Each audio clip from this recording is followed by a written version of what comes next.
Olá, turma! Nesta aula iremos falar sobre os comandos de repetição.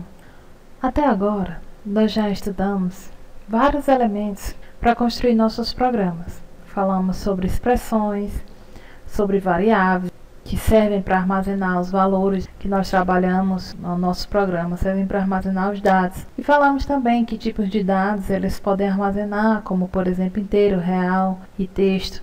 Falamos sobre como capturar dados do usuário pelo teclado através do comando input, como exibir para o usuário uma determinada informação através do comando print. Com esses elementos aqui, nós podemos fazer programas puramente sequenciais. São aqueles executados passo a passo, um após o outro, como nós vimos em aulas passadas, através do site Python Tutor. Mas essa sequencialidade do programa, ela pode ser quebrada através de expressões que nós chamamos controladoras de fluxo de execução ou estrutura de controle de fluxo. Aula passada, da semana passada, nós vimos os comandos de decisão, que ele vai escolher que instrução executar baseada na condição, né? Se a condição for verdadeira, ele vai para um passo, se não, vai para outro. E nessa aula de hoje nós vamos ver outra estrutura de controle de fluxo, que são os comandos de repetição, também chamados de loops. Nós vamos ver os dois loops do Python, que é o while e o for. Aqui um exemplo de um programa de controle de fluxo sequencial, certo? Um programa puramente sequencial. Faça um programa para exibir os números inteiros de 1 a 4. Então a saída desse programa seria os números de 1 a 4, né? Então ele começaria exibindo o número 1, e aí depois do 1, quem é que vem? É o 2, mas o 2 é quem? 1 mais 1, 2. Depois vem o 3, 2 mais 1, 3, 3 mais 1, 4. Então aqui a sequência de 1 a 4. Agora a implementação desse exemplo no Python, com as instruções aqui do Python. Aqui eu tenho o meu código fonte, aqui eu tenho o fluxograma de execução. Vejam que ele é sequencial, é um após o outro. Desse lado de cá, nós vamos ver a saída que ele vai exibir e a atualização da variável n, que vai ser modificada aqui ao longo da execução do programa. Então, inicialmente, n igual a 1. Então, a variável n em memória está apontando para 1. Na próxima instrução, ele vem para o próximo passo, que é uma saída de dados. Ele vai imprimir o valor de n. Qual o valor de n? 1.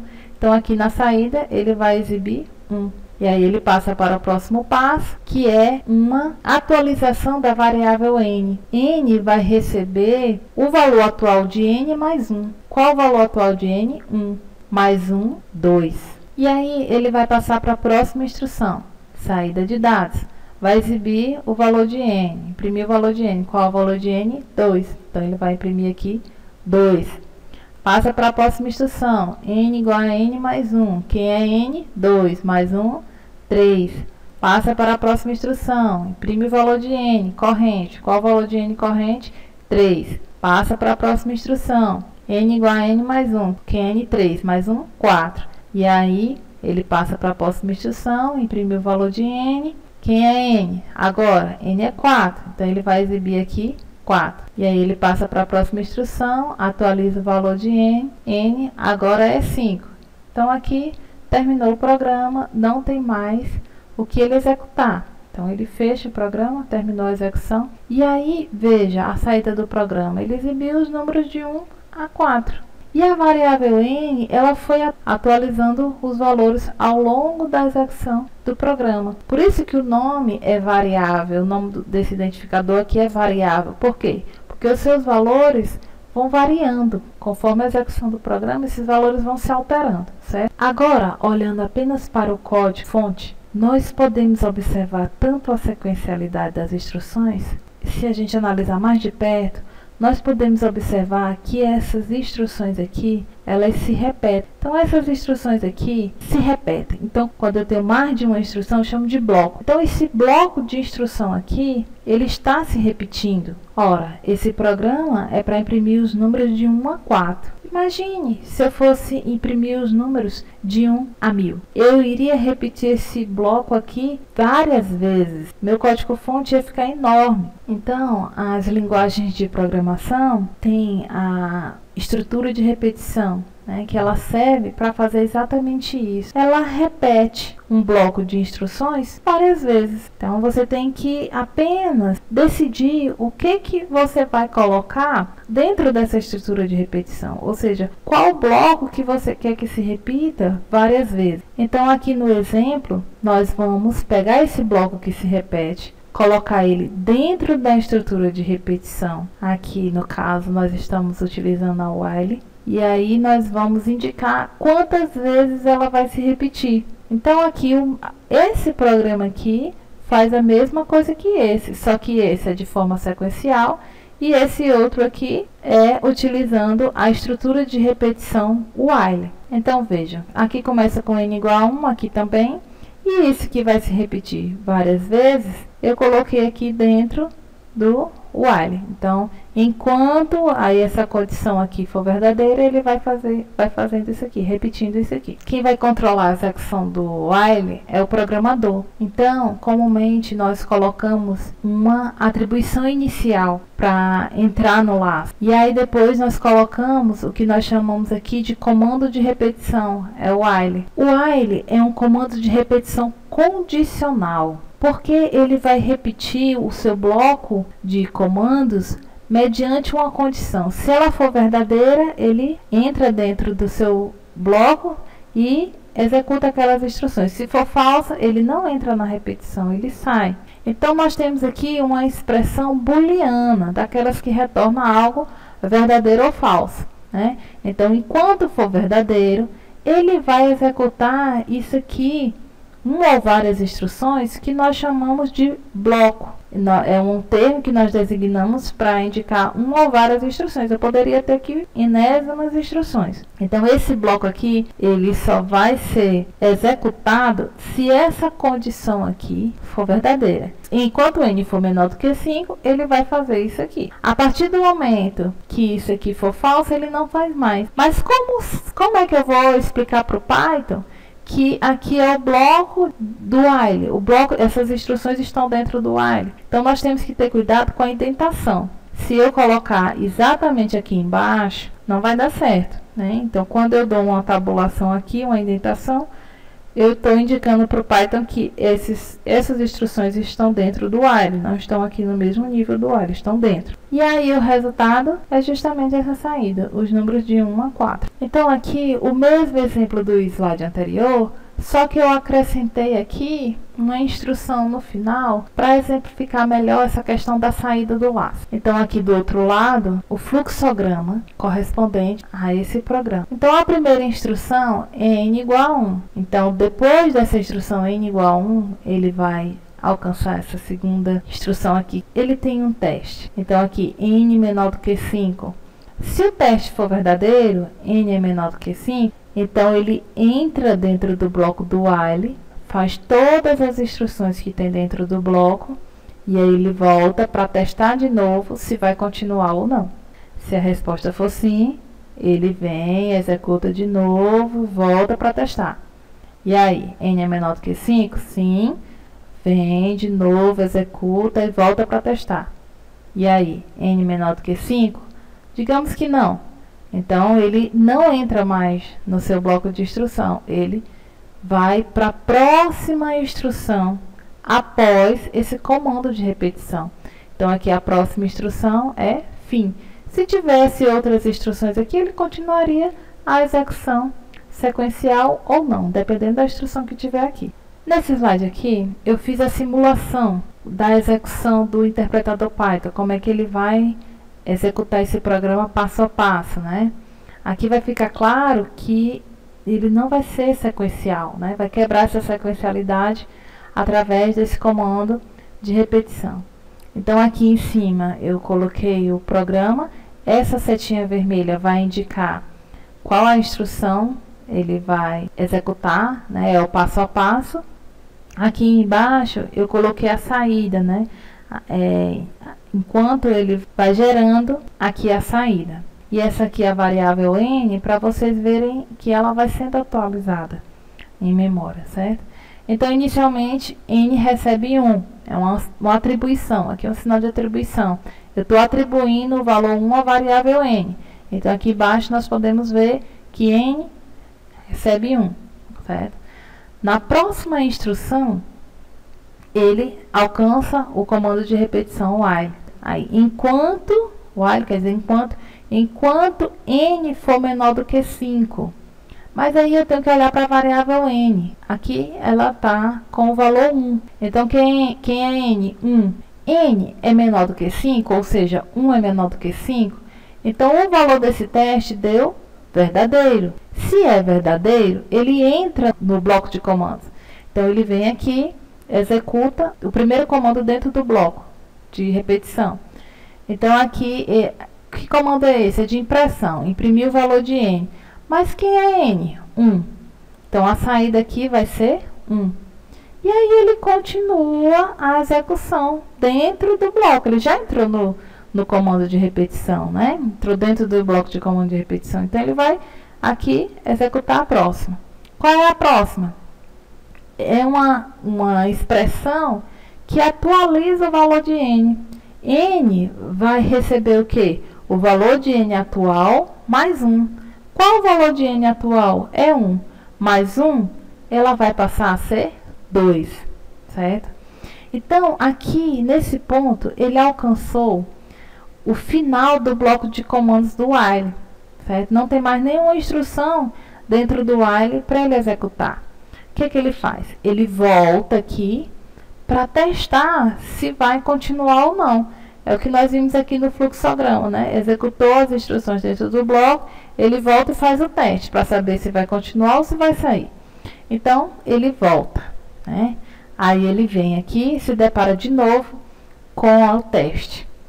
N é menor do que 5, observem que o valor de n agora alterou. O valor de n é 2, certo?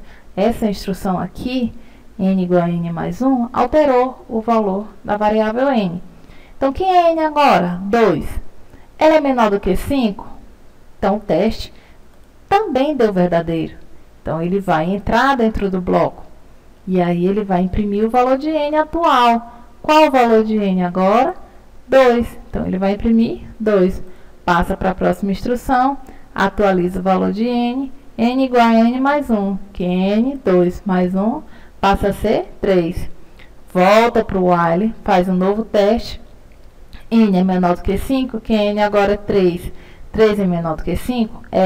Entra de novo, certo? Dentro do bloco. Entrou, aí ele vai exibir o valor de n. Qual o valor de n agora? 3. Imprimiu o valor de n. Passa para a próxima instrução. N igual a n mais 1. Que é n? 3. Mais 1 passa a ser agora 4. Volta lá para o teste. Agora n é 4. 4 é menor do que 5? Aí ele vai dizer verdadeiro. Se é verdadeiro, 4 é menor do que 5. Vai para dentro do bloco. Imprime o valor de n. Qual o valor de n? Corrente 4. Então, ele vai exibir aqui 4. E aí, ele passa para a próxima instrução. Quem é n agora? Vai atualizar. N é 4, né? Mais 1, atualiza para 5. Então, a última instrução, volta de novo aqui para fazer o teste. E aí, ele se depara. Qual o valor de n? 5. Menor do que 5? Falso. Né? N, que vale 5 agora, não é menor do que 5, é igual. Então, se o teste aqui fosse igual, daria verdadeiro, mas o teste é menor. 5 não é menor do que 5, 5 é igual. Como deu falso, ele não vai entrar mais aqui dentro do bloco. Ele vai sair do while e executar a primeira instrução. Aí ele continua a sequencialidade, né? Ele vai para a primeira instrução depois do while. Qual a primeira depois do while? É imprimir a palavra fim. Aí ele imprimiu a palavra fim e encerrou a execução do programa. Então, aqui resumindo, o comando while, ele repete uma sequência de comandos, enquanto uma dada expressão booleana, ela é a variável como verdadeira. Certo? Então, eu tenho uma condição para ele executar esse bloco de comandos. Tem que ser uma expressão booleana, do tipo verdadeiro ou falso, certo? Por isso que esse laço, esse loop, esse laço, while, ele também é chamado de estrutura de repetição condicional ou indefinida, né? Porque a princípio você não define quantas vezes ele vai executar. Ela é baseada aqui na condição. Aqui embaixo eu tenho outro exemplo, né? De um programinha utilizando o while, em que ele vai exibir os números de 10 a 7. Então, ele começou aqui, sempre lembrar de fora do laço, inicializar a variável controladora do laço, que é essa que faz parte aqui do teste, da expressão booleana, ela tem que ser inicializada com um valor fora do laço. Então, aqui ele começou com 10. Aí ele testa, enquanto o i, que é 10, for maior do que 6, ele vai exibir. Só que aí na próxima instrução, ao contrário do exemplo anterior, ele não vai incrementar, né? Ele vai diminuir o valor de i, certo? Então era 10, passa a ser 9. Ele exibe 9. Então ele vai diminuindo o valor de i até que ele fique menor do que 6, não fique maior. Aí ele sai do laço. O próximo número aqui, depois do 7, seria 6. 6 é menor do que 6? Não, é igual, então ele sai. Nós podemos observar que essa variável i, ela controla a execução aqui do comando de repetição, a execução do laço. Por isso que o nome dela é chamada variável de controle, certo? Então, i é a variável de controle. Você pode colocar aqui qualquer variável, x, y, z, o nome você escolhe. Mas é interessante saber que a principal função dela é controlar o laço. Também podemos observar que é possível fazer loop dentro de loop. Então, dentro do comando while, eu posso ter qualquer instrução, inclusive outra instrução de repetição. Então, eu posso colocar o while dentro do while. Então, dentro desse while mais externo aqui, certo?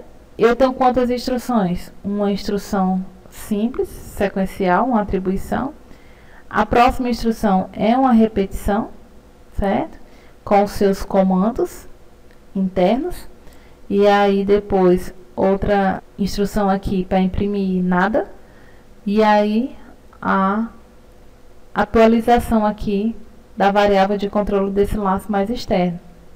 Então, como é um laço dentro de um laço, cada um tem que ter a sua variável de controle, certo? Você deve colocar variáveis diferentes. Para esse while mais externo, você utiliza a variável i. Para o while mais interno, a variável j, por exemplo. Para quê? Para que não haja uma confusão aqui, uma interferência na hora de atualizar as variáveis. Porque essa atualização aqui é que faz ela avançar para o próximo passo, né? Então, sempre ter o cuidado de colocar variáveis diferentes, certo? E o que esse programinha faz? A saída dele é essa aqui, ó. Ele imprime a tabuada, certo? De 1 e de 2. Nós podemos executar lá no Python Tutor para ver como é a execução passo a passo dessa estrutura aqui aninhada, né? Um while dentro do outro. Então, aqui no Python Tutor, a setinha vermelha também vai dar a sequencialidade aqui da execução. Então, vamos clicar aqui no próximo.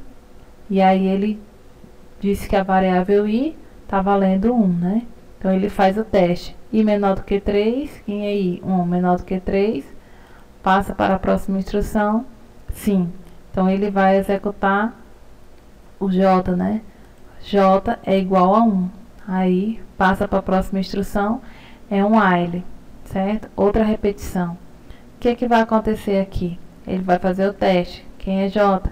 J é menor do que 11? Sim, o j é 1. Menor do que 11? É. Então, ele vai exibir essa saída aqui, né? Então, tá aqui. Agora, ele vai para a próxima instrução, atualiza o valor de j, passa a ser 2, e aí nesse passo aqui, ele não volta para o laço externo. Primeiro ele termina toda a iteração do laço interno, certo? Para depois passar para essa instrução, depois para essa, aí que vai para o externo. Então vejam, então ele vai executando, vai varrendo o laço interno. Quando ele terminar de varrer o laço interno, é que ele vai passar para a próxima instrução. Pronto, terminou. Agora vai imprimir nada, vai atualizar a variável de controle do laço mais externo e vai testar para ver se vai fazer tudo de novo. Então, aqui no caso, a condição, o i é 2, menor do que 3, é. Então, ele entrou de novo no laço, aí vai cair no laço interno, e aí ele vai executar o laço interno todinho, para depois fazer o próximo teste do externo, para ver se entra de novo dentro, certo? Pronto, terminou, aí ele vem aqui, quem é o i é 3, 3 menor do que 3? Não, então ele sai, e aí terminou a execução do programa. Devemos ter o cuidado para não fazer laços infinitos. O que é um laço infinito? É aquele que roda eternamente, certo? Ele vai ser executado eternamente, não tem um critério de parada. Como essa variável aqui é variável de controle, nós temos que dentro do while ter o cuidado ao atualizar ela, de forma que essa condição aqui, que está sendo baseada nela, chegue a uma condição falsa para ele sair. Se eu não tiver esse cuidado, esse laço ele vai rodar indefinidamente.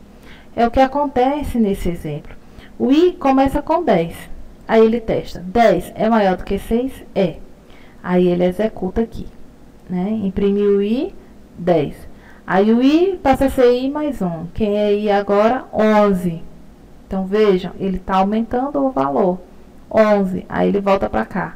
11 é maior do que 6? É. Aí ele vai exibir 11. Passa a ser 12. 12 maior do que 6? É. Exibe 12. Passa a ser 13. 13 maior do que 6? É. Então, vejam, sempre o i vai ser maior do que 6. Porque a condição aqui, ela nunca vai ser falsa, certo? Então, vai ser sempre maior. Então, aqui nesse ponto, ele chegou a 33. 33 maior que 6? É. Imprime, passa para o próximo, 34. Então, sempre vai ser verdadeiro. Isso aqui, ele vai rodar indefinidamente. Então, tem que ter cuidado nesses casos. Nesse caso aqui, para você abortar a execução, você pressiona Ctrl C. Mas nós podemos também quebrar o loop, a execução do loop, através da instrução break. Ela termina o loop atual, certo?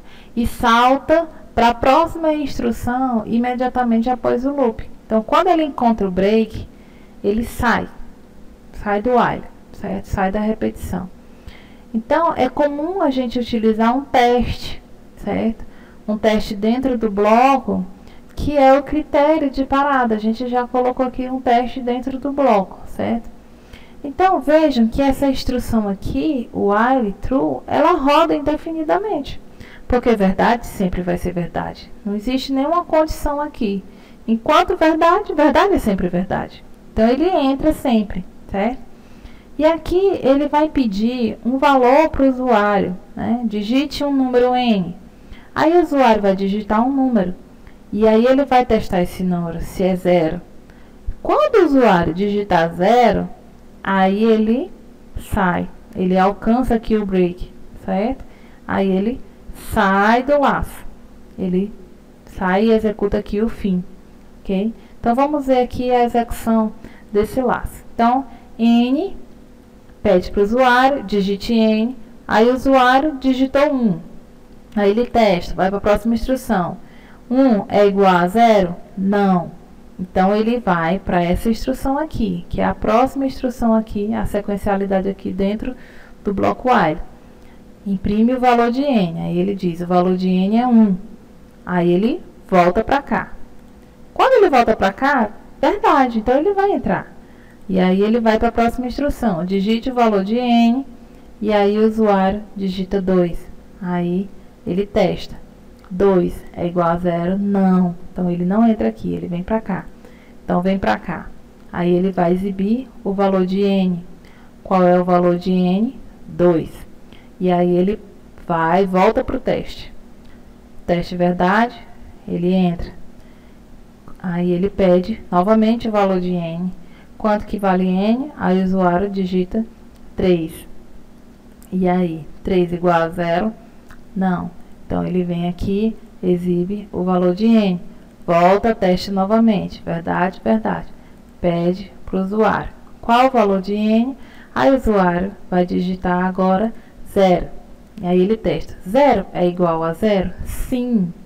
Então, ele entra aqui, alcança o break e ele sai do while e vai executar a primeira instrução depois do while.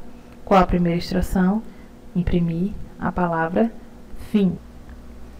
Um outro comando que nós podemos utilizar é o continue, que ele força o laço ir para a próxima iteração, né? Enquanto que o break ele sai do laço, ele força a ir para a próxima iteração. Então, a partir desse ponto, ele ignora, despreza as próximas instruções. Daqui, ele já vem aqui para testar o laço para ver se entra de novo, certo? Então, vamos à execução desse comando. Então, ele começa aqui, o teste vai ser verdade, né? Sempre verdade. Então, ele vai entrar e aí ele pede um número. O usuário digita 1, aí ele testa. 1 é igual a 0? Não. Então, se não é, ele não entra nesse aí, vai para o próximo comando. E o próximo comando é também outra decisão. Aí ele testa. Quem é o n? 1. É menor do que 0? Não. Então, ele também não entra aí. E aí, ele vai para a próxima instrução. Qual é a próxima instrução? Exibir o valor de n. Então, ele colocou o valor de n é 1. E aí, ele vai para a próxima iteração. Verdade? Então, ele entra, pede o valor de n. Aí, o usuário digita 0. Aí, ele vai para a próxima instrução. Ele testa. N igual a 0? Quem é n? 0. Né? O usuário digitou 0. 0 é igual a 0? Sim. Então, aqui ele vai alcançar essa palavrinha. O que que ela faz? Ela força voltar para a próxima iteração. Então, ele, quando alcança, ele volta lá para o teste. Aí, entra de novo. Digite um valor. Aí, o usuário digitou 0 novamente. 0 igual a 0? É. Então, ele vai e aí força a saída daquela iteração, né? Passa para a próxima iteração. Aí vem, entra de novo. Quem é n? A usuária digitou 0 de novo. Aí testa, 0 igual a 0? É. Vem para cá, volta para cá. Então, vejam, ele não alcançou aquela instrução lá. Ó, como é que está saindo a saída. O valor de n igual a 1, ele não alcançou, porque daqui ele não continua, certo? Ele vai para a próxima iteração. Então, aí, chegou no teste da próxima iteração, é verdade, sempre vai entrar. Então, ele entra. Aí, o usuário pega, digita 2. Agora, o teste aqui. 2 é igual a 0? Não. Então, ele vai para a próxima iteração, para a próxima instrução. Testa de novo. 2 é menor do que 0? Não, é maior. Não entra aqui. Aí, ele vai exibir o valor de n, que é 2. E aí, ele é a última instrução aqui do comando de repetição. Então, ele volta para ver se vai continuar. Como é verdade, ele sempre vai continuar. Ele entra aqui, pede de novo um valor para n. O usuário digitou -3. Aí, ele testa. É igual a 0? Não. -3 não é. Então, ele não entra aí, nesse if, nessa condição. Passa para a próxima instrução. -3 é menor do que 0? É. Então, ele entra aqui. Ele alcançou o break. E o break faz o quê? Que saia do laço. Saiu. Acabou a repetição. E aí, ele vai exibir agora fim, né? Qual é a primeira instrução? Terminou o laço, ele vai para a primeira instrução depois do laço, que é para imprimir a palavra. Agora vamos ver um programinha mais elaborado. O coordenador do curso gostaria que os professores informassem a média da turma a cada prova. Desenvolva a solução para este problema em Python. Faça um programa que leia as 30 notas e exiba a média ao final. Então vamos àquelas etapas do processo de desenvolvimento de software.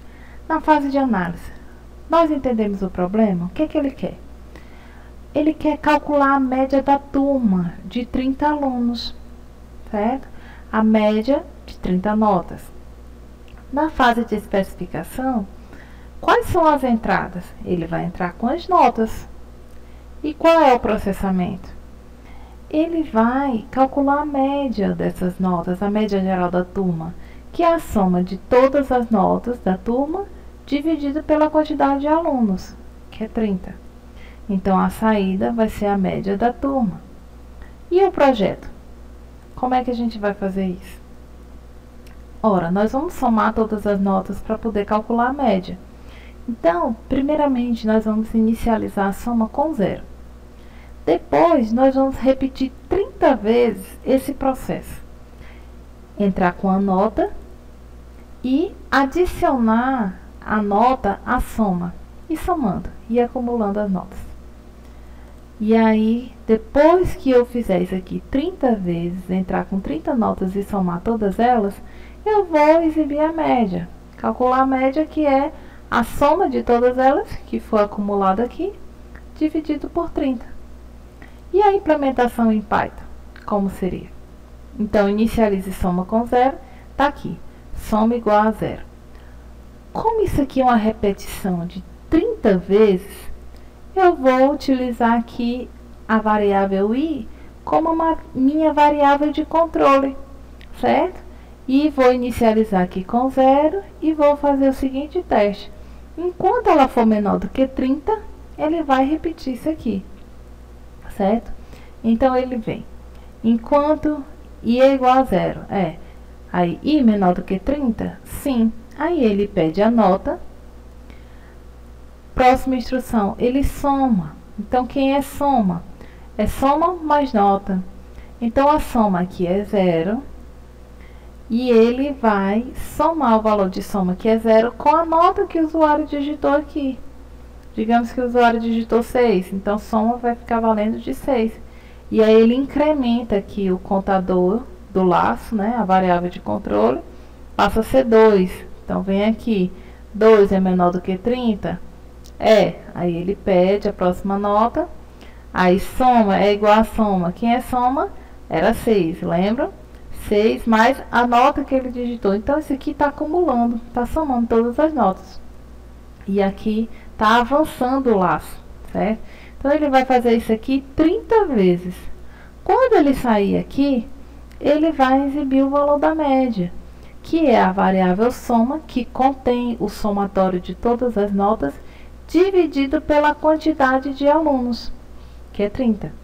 Depois da implementação, temos o teste. Vamos testar este programa lá na IDLE do Python. Então, nós transcrevemos para cá o nosso programa. Só que eu vou diminuir aqui, porque eu não vou digitar aqui 30 notas, certo? Então, vamos diminuir aqui para 3 notas. E, consequentemente, aqui a média também tem que ser atualizada para 3, certo? Vamos rodar para executar, salvou, vou executar aqui no DLL. E aí, ele pede a nota, o aluno digitou 7, próxima nota 7, próxima nota 7. São 3 notas, lembram? E aí, ele diz que a média é 7. Na fase de manutenção, será que esse programa poderia ser melhorado? Ora, as turmas, elas têm tamanho variável, certo? Então, observem que lá ficou um número fixo, 30 alunos. Então, nós devemos modificar o programa para perguntar o total de alunos antes de ler a nota. Perguntar quantos alunos tem na turma. Tem 30, tem 20, tem 10, né? Então, a análise aqui. Qual é o problema agora? Continua sendo calcular a média, mas não de 30, mas de X alunos, quaisquer. Uma quantidade N, uma quantidade X.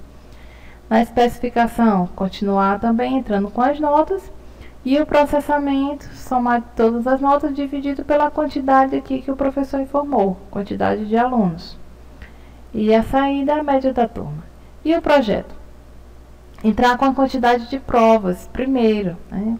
Quantas provas, professor? Ou seja, quantos alunos? E aí ele vai depois inicializar a soma com zero e vai repetir N vezes, né? A quantidade que o professor digitou aqui são 10 provas, vai repetir 10 vezes a nota e acumular aqui, somar todas as notas. E aí no final de N vezes ele vai exibir a soma dividido pela quantidade delas. E aqui a implementação. Primeiramente, ele pede entre com a quantidade de provas. Aqui é a atribuição múltipla, né? Então, I vai receber 0 e soma vai receber 0, 0, certo? Fiz aqui em 2 passos, em um único passo, 2 passos. Aqui nós temos o comando de repetição, o while, né? Então, o while, o teste dele, qual vai ser o limite? A quantidade aqui que ele digitou, que o professor digitou. Enquanto o I for menor do que a quantidade nossa que o professor digitou, ele vai pedir a nota, vai acumular, vai aqui incrementar para o próximo passo. Quando ele fizer aqui N vezes, aí ele sai e calcula que a média é o somatório de todas elas dividido pela quantidade delas. Próximo passo é o teste, né? Vamos testar a execução na IDLE. Então aqui eu não modifiquei nada. Vamos rodar o programa. E aí ele vai pedir a quantidade de provas agora. Aí, são 4 provas. Só 4 alunos fizeram uma prova. E aí ele vai pedir. Qual foi a nota? 8, 8, 8, 8. 4 vezes. Repetiu o processo 4 vezes. E aí exibiu a média 8. Lembra que internamente, além de pedir a nota, né? Ele pede aqui a nota, mas ele também está acumulando o valor, para no final exibir a média, certo? Então, aqui os dois exemplos. Com o valor fixo e aqui com o valor N. E esse N foi o usuário que digitou, certo? Dentro do bloco vão ser as mesmas instruções, só que na saída, aqui ele divide por 30, que é a quantidade fixa, e aqui ele vai dividir por N, que é a quantidade que ele digitou. E aí, será que poderíamos melhorar mais ainda o programa? Na solução anterior, o professor tinha que contar a quantidade de provas e informar, são 10 provas. Só que alguns alunos faltam a prova, né? Então, o professor, ele não queria contar a quantidade de provas. Ele queria ir informando, né? Ele estava aqui com a quantidade X de provas, e aí ele ia pegando a prova e ia digitando, lançando, sem precisar contar quantas eram, né? Então, nós devemos modificar o programa para que não seja obrigado a dizer a quantidade de provas. O professor vai ficar digitando as notas até digitar um indicativo de que deseja parar. Um valor negativo, por exemplo. Então, ele vai ficar digitando as notas. Quando ele digitar um valor negativo, aí ele para a repetição e dá o resultado da média, certo? Como seria essa solução? Então, aqui é a solução. Terminar com negativo, certo? O que eu vou mudar é aqui o meu teste, certo? Ele vai pedir a nota, certo? Entre com a primeira nota. Aí o teste agora vai ser em cima da nota, certo? A nota, ela é negativa? Não, ele digitou a nota válida. Aí ele entra, soma, né? Acumula, incrementa aqui o contador de fluxo, né? E aí ele pega aqui a nota e pede para o professor digitar a próxima nota, né? Aí ele digita uma nota qualquer, aí ele volta para cá. Ela é negativa? Não, ele digitou uma nota válida. Aí ele vai fazendo isso aqui até que chega bem aqui, o professor digita um valor -1, por exemplo. Aí ele sai, né? Ele vem para cá, testa. -1 é maior ou igual a 0? Não, é negativo, é menor. Então ele sai e exibe o valor da soma que foi acumulada aqui, que nós já vimos no slide anterior. Tá aqui somando todas as notas, né? E esse i, na verdade, aqui, ele não é mais a variável de controle do laço. Quem está controlando o laço é nota. Então, a nota, o valor atribuído à nota é que vai fazer valer aqui esse teste, se é verdadeiro ou falso. Se o professor digitar uma nota positiva, um valor positivo, ele vai repetindo. Quando o professor digita uma nota, um valor negativo, aí ele sai. E por que nós temos esse i aqui? Ele está contando aqui quantas vezes isso está se repetindo, porque ele precisa saber quantas provas o professor entrou, para poder somar bem aqui, para poder dividir bem aqui no cálculo da média, né? Que a média é a soma de todas elas, que está calculada aqui, sobre a quantidade, né? Então, esse i, ele está contando quantas vezes foi digitado nota, para calcular a média, certo? E aqui é um exemplo das 3 soluções. A primeira com valor fixo, a segunda com a quantidade de vezes determinada pelo professor, aqui ele vai ter que contar quantas provas tem. E na terceira solução, ele vai digitando as notas até que ele digita um valor negativo para a nota e ele sai aqui com o resultado. No último exemplo, nós vimos o papel do acumulador e do contador. O acumulador foi a variável soma, que ela somava todas as notas, ela ia acumulando o somatório de todas as notas. E o contador era o i, que calculava a quantidade de notas digitadas. Então, aqui, naquela solução, né, nós temos que a variável soma, ela é o acumulador, vai somando todas as notas. E a variável i, ela é o contador. Então, ela vai contando, né? Então, leu i, começou com 0. Aí, ele leu uma nota aqui. Então, quando entrou aqui, i é 0 mais 1, a primeira nota. Pede a próxima nota. Vem para cá, passa a ser 2, 3, 4, 5. Então, o i, ele vai contando quantas notas foram digitadas. E o soma vai acumulando o valor delas. E aqui na média, ele vai, logicamente, colocar o somatório sobre o contador, a quantidade delas. Então, se eu quisesse imprimir a quantidade de provas, eu colocaria aqui, certo? A variável i. Agora, vamos falar sobre o outro comando, que é o laço for, também chamado de laço automático. Então, nós aprendemos com o while que ele é um laço condicional. Ele vai repetir baseado numa condição. Então, aqui um exemplo do while que conta de 0 a 5. Então, aqui o i, que é a variável de controle, começa de 0. Então, 0 menor ou igual a 5 é verdade. Então, ele vem e vai fazendo isso aqui, incrementando, até que o i chegue a 6. 6 menor ou igual a 5, aí é falso. Aí ele sai e termina o programa com a saída. Mas o laço for, ele não precisa dessa variável aqui de controle sendo atualizada aqui dentro do laço, né? Ele faz a repetição de maneira automática, por isso que ele é laço automático. Então, aqui uma mesma solução desse problema, utilizando o laço for, certo? Então, a sintaxe é a seguinte, você coloca for, aí o i, a variável que vai iterar sobre a sequência de valores. Então, i, aí n. Aí aqui você coloca a sequência de valores que esse i vai assumir.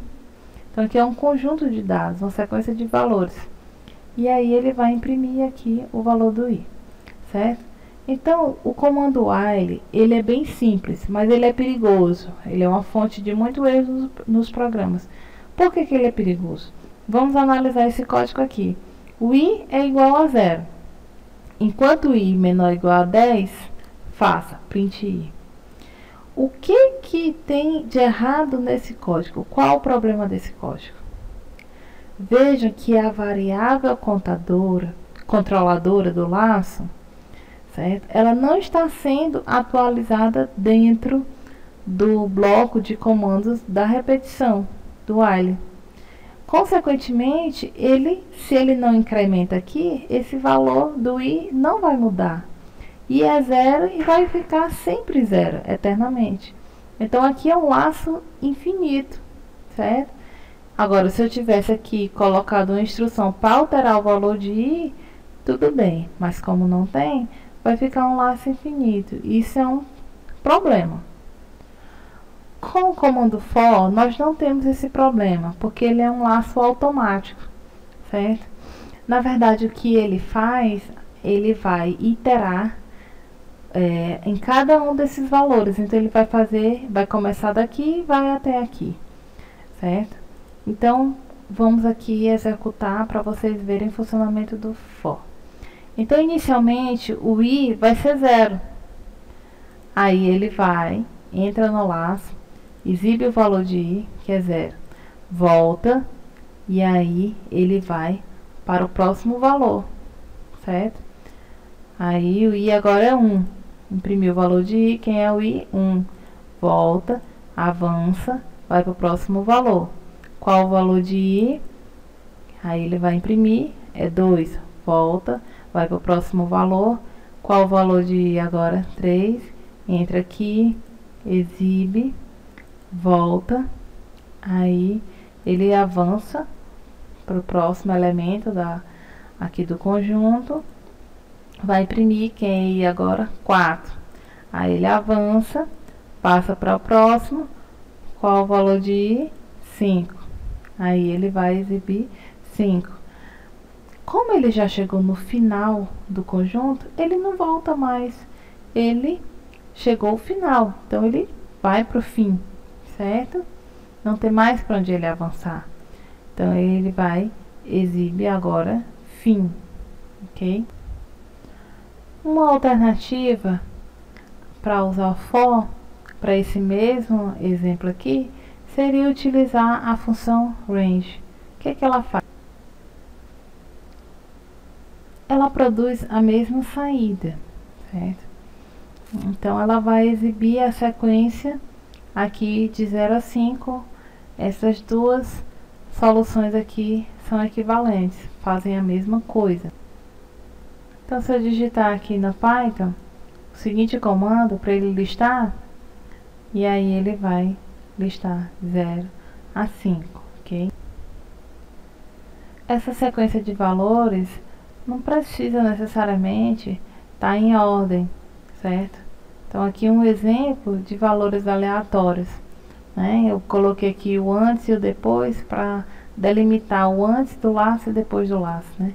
Então, ele começa aqui, imprime a palavra antes, e aí ele vai fazer a iteração aqui em cada valor. Então, a variável algo vai assumir 9, depois 41, depois 12, depois 3, depois 74, depois 15. E aí, dentro do laço, está mandando imprimir ela, né? Quando terminou, ela chegou aqui na última, e ele saiu, aí ele imprimiu depois. Também não precisa ser só valores inteiros. Eu posso ter uma lista de qualquer coisa. Aqui um exemplo de palavras, né? E a saída vai ser essa, de domingo a sábado. Bem, turma, então chegamos ao final da nossa unidade, né? E espero que vocês tenham compreendido. Façam os exercícios, postem dúvidas por e-mail. Eu prefiro por e-mail porque eu sempre estou olhando meu e-mail. E assim que eu tiver disponibilidade, eu respondo. Não deixem de perguntar. Bons estudos. Espero que tenham gostado da prova também. E até a próxima semana.